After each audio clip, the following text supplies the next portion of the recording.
ত্রিশগ্নি মহামায়ে চামুণ্ডে মুন্ডমালিনী আয়ুরার।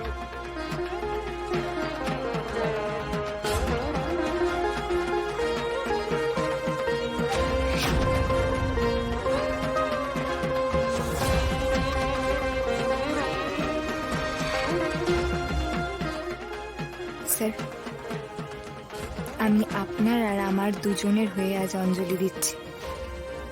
আমি ধরে নিচ্ছি যে আপনি আমার পাশেই আছেন। মা, রুদ্ররূপ সান্যাল কোথায় লুকিয়ে আছে বলো তো? তার খোঁজ যেন তাড়াতাড়ি পেয়ে যাই আমি। এইটুকুনি প্রার্থনা তুমি আমার শোনো। হে মা দুর্গা, যে মানুষটা আমাকে প্রাণ দিয়েছে তাকে যেন আমি রক্ষা করতে পারি মা।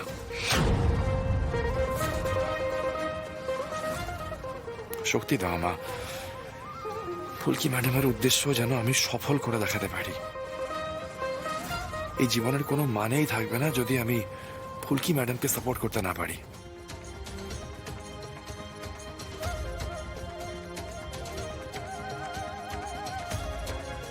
খবর দিকে এখানে অনেক লোকের মাঝে দাঁড়িয়ে আছে ফুলকি দাস। এখন কিচ্ছু করা যাবে না, আমাদের ঠিক সময়ের জন্য অপেক্ষা করতেই হবে।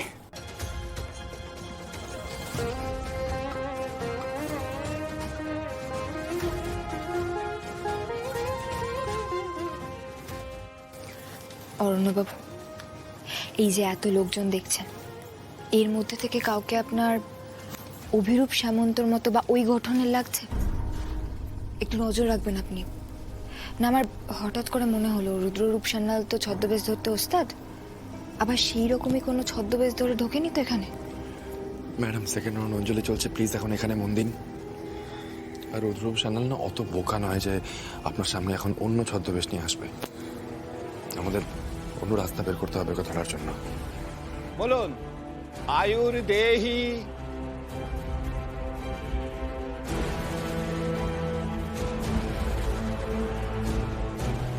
যেইভাবেই হোক স্যারের খুনি রুদ্ররূপ সান্যালের খোঁজ পেতেই হবে আমাকে।